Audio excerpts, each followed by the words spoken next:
देखिए त्रिघात बहुपद, त्रिघात बहुपद का जो सामान्य रूप होता है वो ax³ plus bx² plus cx plus d not equal to 0 के रूप में। ध्यान रखिए कि यहाँ पर त्रिघात बहुपद की बात होती है तो जो ए होता है नॉट इक्वल टू 0 होना चाहिए, ठीक है, तभी हमारा त्रिघात बहुपद होता है। बताइए जब जब ये त्रिघात बहुपद होगा तो इसके हल कितने होंगे, शून्य कितने होंगे, अल्फा बीटा और गामा, हम 3 शून्य होते हैं, ठीक है। इसमें भी रिलेशन जान लीजिएगा, कभी कभी ऐसे प्रश्न भी आ सकता है, ठीक है।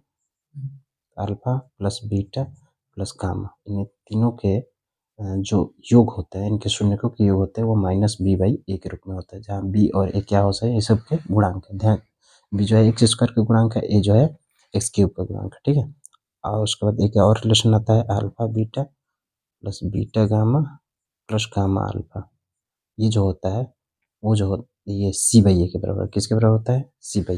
c किसका गुणांक है भाई, देखिए c जो है x का गुणांक है, ठीक, और ये जो है x³ का गुणांक है। और एक रिलेशन निकल के आता है, ये तीनों का गुणनफल जो होता है अल्फा बीटा इंटू गामा जो होता है वो होता है -d/a के बराबर, जहाँ d क्या है, अचर पद है। ध्यान रखिए d क्या है, अचर पद। इससे प्रश्न पूछा जा सकता है, जैसे कि कभी कभी ऐसा हो सकता है कि कोई दे दे आपको त्रिघात बहुपद, ठीक है, जैसे मान लीजिए कि x³ दे दे 2x² प्लस 3x माइनस में 5 ऐसे करके देते। अब पूछेगा कि alpha into beta into gamma का मान बताइए, इसके तीनों शून्यकों का गुणनफल का मान कितना होगा। तो अब तो हम ये इसके शून्यक निकालना पड़ेगा।